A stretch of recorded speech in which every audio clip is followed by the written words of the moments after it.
오늘 본문은 예배 순서 마지막에 나오는 축복 기도의 내용입니다.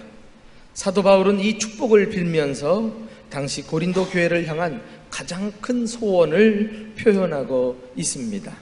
우리가 잘 아는 내용이지만 함께 13절 말씀을 읽어보실까요? 자, 시작. 주 예수 그리스도의 은혜와 하나님의 사랑과 성령의 교통하심이 너희 무리와 함께 있을지어다. 바울은 그 어떤 축복보다도 성부, 성자, 성령 삼위일체 하나님의 축복이 성도들에게 가득 넘치기를 기도했습니다. 삼위일체 하나님의 축복이 얼마나 중요한지 그 의미를 바로 안다면 지금이야말로 이렇게 힘겹게 살아가는 오늘날이야말로 하나님의 축복을 간절히 사모해야 할 때라고 할 수 있습니다. 이제 그 축복들을 한 가지씩 살펴보기로 하겠습니다. 첫째는 주 예수 그리스도의 은혜입니다. 우리 한번 다 같이 읽어보실까요? 시작. 주 예수 그리스도의 은혜. 도저히 값으로도 계산할 수 없고 돈으로도 살 수 없어서 선물로만 받을 수밖에 없는 이 은혜, 그것이 바로 주 예수 그리스도의 은혜인 것입니다. 그리고 무엇보다도 예수님께 받은 은혜 중 가장 큰 은혜는 구원의 은혜입니다. 예수님께서 십자가에서 우리의 죄값을 치름으로 우리에게 구원을 은혜로 주신 것입니다. 에베소서 2장 5절에 허물로 죽은 우리를 그리스도와 함께 살리셨고 너희는 은혜로 구원을 받은 것이라 그리했어요. 은혜는 값으로는 환산할 수 없어서 거저 받는 선물이라는 것입니다. 우리의 노력이나 공로로 구원이 주어진 것이 아니라 오직 예수 그리스도의 공로로 값없이 주어진 선물입니다.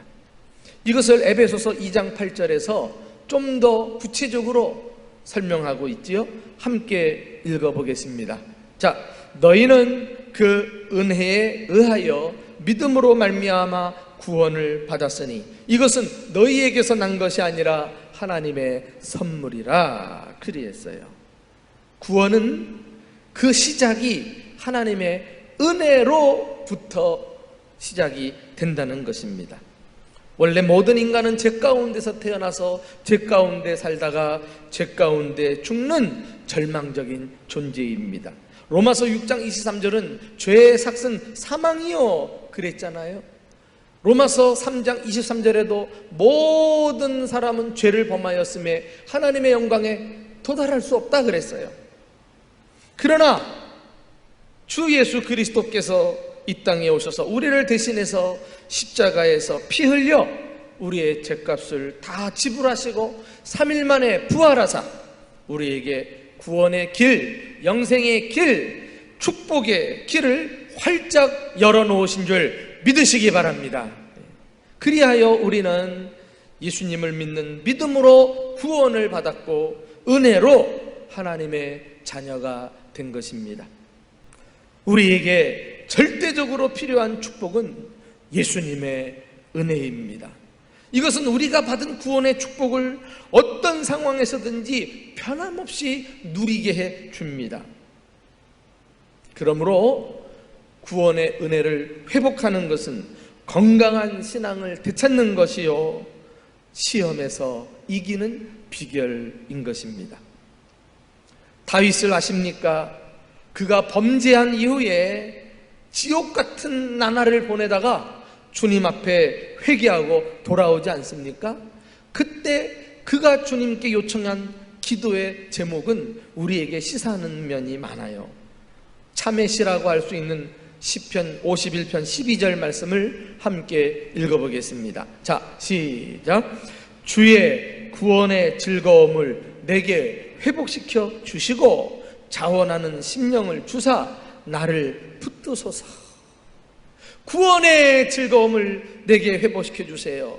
구원의 은혜를 다시 내게 부어주세요. 이렇게 구원의 은혜가 나에게 부어지게 되면 자원하는 심령으로 내 마음이 바뀌어요. 그러면 어떻게 구원의 은혜를 회복할 수 있나요? 그것은 십자가를 묵상함으로만이 가능합니다. 우리는 십자가 앞에서 진정 나의 참모습과 예수 그리스도의 희생에 직면하게 됩니다. 십자가는 앞면과 뒷면이 있지 않습니까? 앞면에 예수 그리스도께서 십자가에 달려 돌아가셨다면 그 뒷면에 시커먼 그림자와 같이 또 한 사람이 달려 있으니 뒤로 돌아가서 보니까 바로 죄인인 내가 십자가에 주님과 함께 못 박혀 있는 것이 아닙니까? 이렇게 우리는 십자가 앞에서 정직한 마음을 가지고 들여다보았을 때 죄인인 나의 참상을 직면하게 됩니다. 아, 나는 이렇게 죄로 인해 죽을 수밖에 없는 인생이구나. 그러나 이 인생을 위해 예수 그리스도께서 친히 십자가에 달려 나의 죄값을 지불하심으로 나에게 구원의 선물을 부어주셨구나. 이 사실을 다시 자각하게 될 때 비로소 우리에게 구원의 은혜가 부어지게 되는 것입니다. 두 번째 하나님이 주시는 축복은 하나님의 사랑입니다. 우리 한번 다 같이 읽어보실까요? 하나님의 사랑. 우리 안을 하나님의 사랑으로 가득 채우는 것이야말로 지금 이 시대에 그 어느 때보다도 필요한 축복이라고 할 수 있습니다. 예수님의 구원의 은혜를 회복하면 자연스럽게 하나님의 사랑에 대한 소위 각성이 일어납니다. awakening이라고 그러잖아요. 깨어나는 거예요. 하나님은 사랑 그 자체이시기 때문에 우리가 그 사랑에 사로잡히기만 하면 놀라운 역사들이 일어나게 됩니다. 성경은 이러한 하나님의 사랑이 우리에게 어떻게 나타났는지 증거하고 있는데요, 우리가 잘 아는 요한복음 3장 16절 아시죠? 하나님이 세상을 이처럼 사랑하사 독생자를 주셨으니 이는 그를 믿는 자마다 멸망치 않고 영생을 얻게 하려 하심이라 그리했어요. 하나님의 사랑은 이론이 아니라는 거예요. 눈에 보이도록 나타났는데 예수 그리스도를 이 땅에 보내주심으로써 십자가에서 주님의 사랑이 드러나게 된 것을 말하고 있습니다. 사도 바울은 로마서 5장 8절에서 이 사랑을 더 명확하게 진술하고 있습니다. 우리 한번 다 같이 읽어보실까요? 자, 우리가 아직 죄인 되었을 때에 그리스도께서 우리를 위하여 죽으심으로 하나님께서 우리에게 대한 자기의 사랑을 확증하셨느니라. 예수 그리스도의 십자가는 하나님의 사랑을 확증하는 사랑이라는 것이죠. 표시라는 것이죠. 십자가에서 나타난 하나님의 사랑은 어떤 사랑입니까? 어떤 죄인도 조건 없이 사랑하는 거 아니에요? 무조건적인 사랑. 당신 자신을 친히 십자가에서 희생하신 사랑 아닙니까? 그리고 지구상에 오직 나 하나만 있는 것처럼 나 한 사람을 위해 쏟아부으신 이타적인 사랑이라고 할 수가 있습니다. 이것은 조건적이고 이기적이고 계산적인 이 세상의 사랑하고는 질적으로 달라요. 차원이 달라요. 그래서 이 사랑을 신적 사랑, 아가페 사랑이라고 하지 않습니까? 이런 하나님의 사랑을 경험하기만 하면 신기하게도 내 마음속에 그 순간 두려움이 사라진다는 사실을 아십니까? 사랑은 두려움을 내어 쫓나니 그리했어요. 하나님의 사랑으로 가득 차면 두려움은 사라지고 염려, 근심도 떠나게 됩니다. 왜요? 이 사랑은 나의 과거, 현재, 미래의 안전을 보장하고 책임져 주기 때문에 그렇습니다.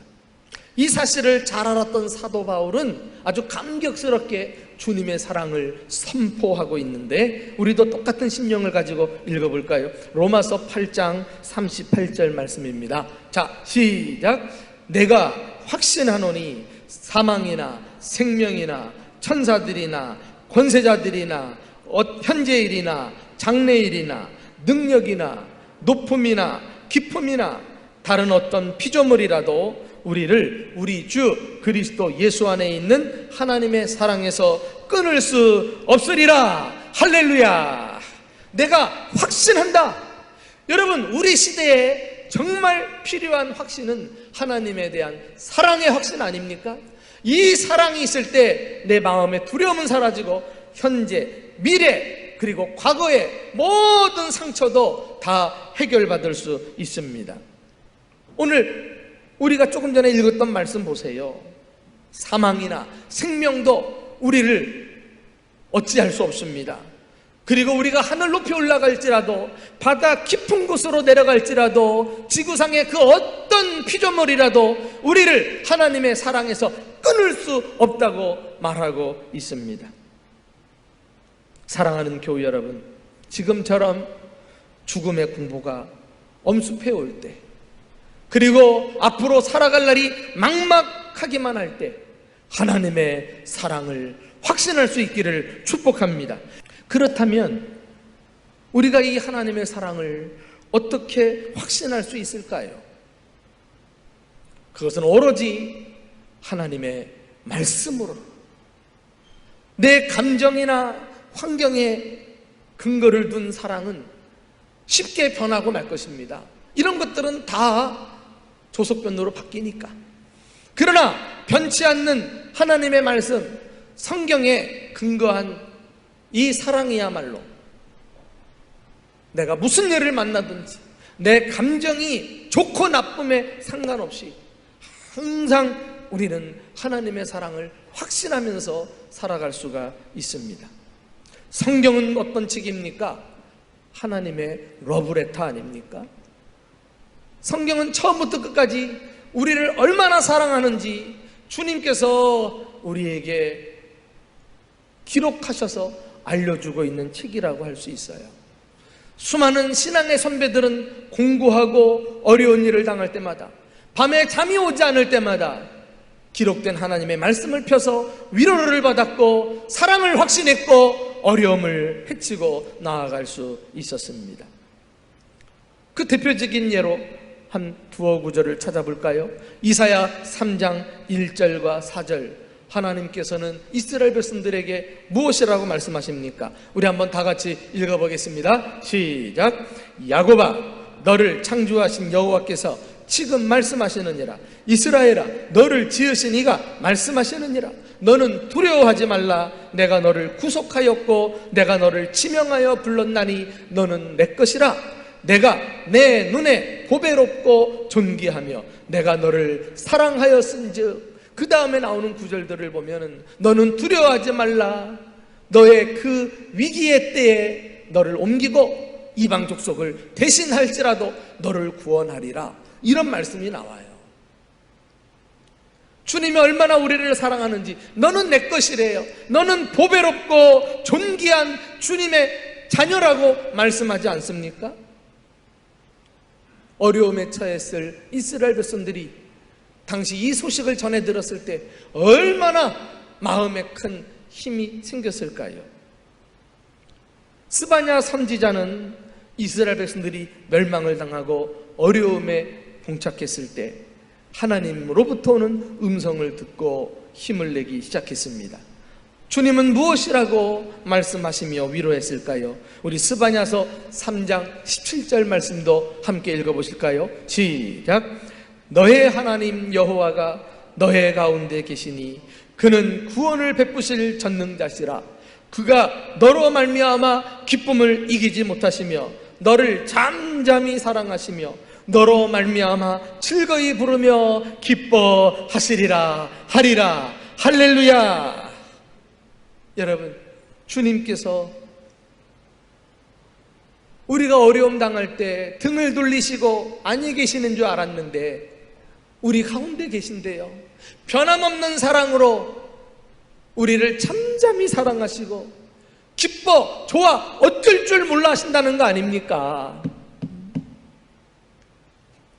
환난의 날에, 고난이 닥쳤을 때 이 세상에 온갖 난무하는 가짜 뉴스에 휘둘리지 말고 우리 하나님의 백성들은 고요히 성경 말씀으로 돌아와서 그 말씀 속에서 주시는 주님의 사랑의 음성을 듣고 주님과 친밀한 사귐 속에 시련을 걷더니 딛고 일어서는 저와 여러분이 될 수 있기를 예수님의 이름으로 축원합니다. 마지막 세 번째로 우리가 사모해야 될 하나님의 축복은 성령의 교통하심이에요. 자, 다 같이 읽어봅시다. 시작. 성령의 교통하심.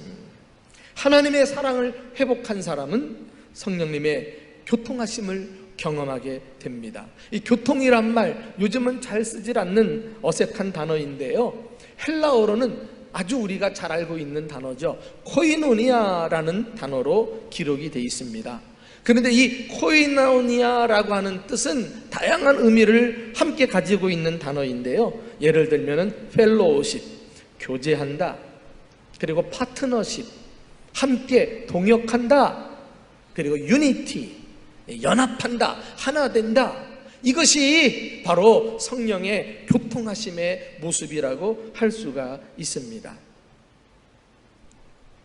여러분, 어떤 의미에서 보면 예수님께서 부활 승천하신 이후에 우리를 고아와 같이 이 세상에 버려두지 아니하시고 예수님은 당신을 꼭 닮은, 그러나 전혀 다른 또 다른 보혜사 성령님을 우리에게 보내신 줄 믿으시기 바랍니다. 그러므로 구원받은 이후에 우리의 신앙생활의 성패는 내가 얼마나 성령님과 교통하느냐, 여기에 달려 있어요. 성령님은 우리를 돕는 자로서 우리 안에 오셨습니다.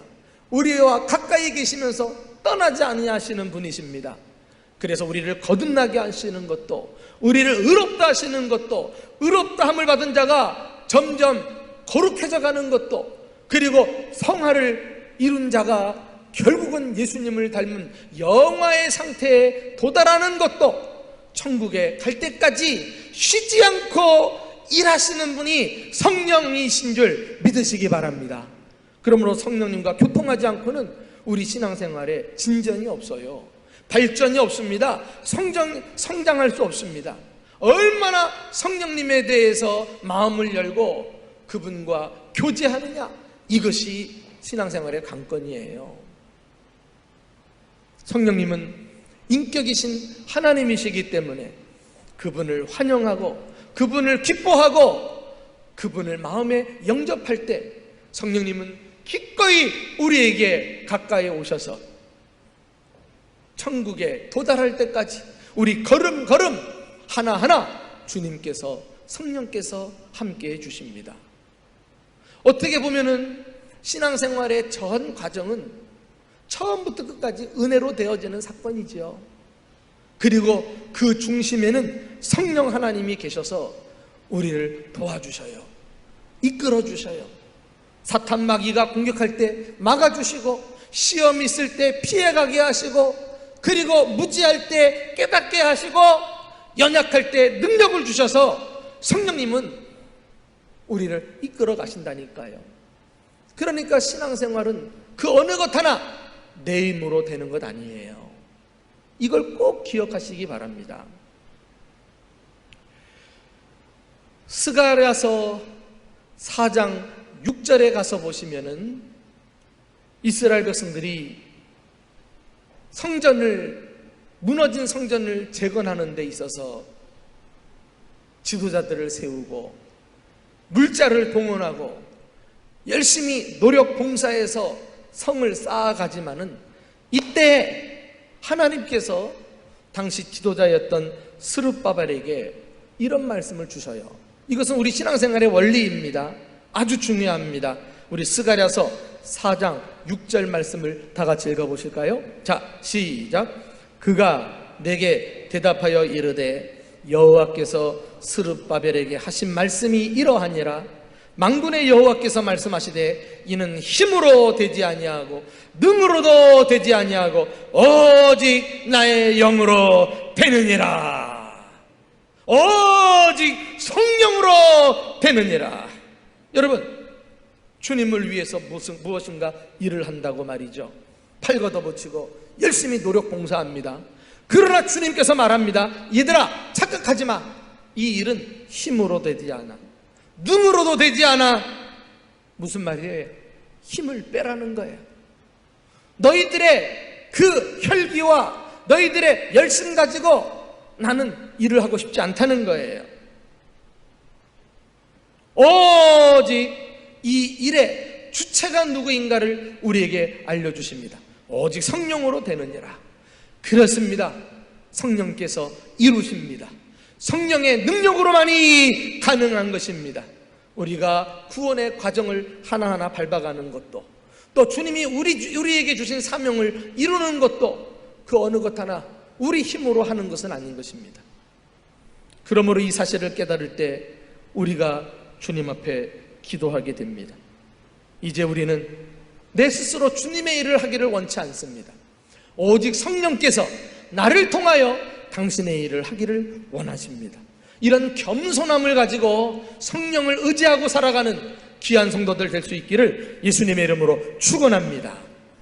여러분, 요즘처럼 나라가 분열되어 있고 교회마저도 본분을 떠나 정치적인 이슈로 마음이 나누어진 이 안타까운 시대에 우리에게 정작 필요한 것은 성령 충만한 축복이 아니겠습니까?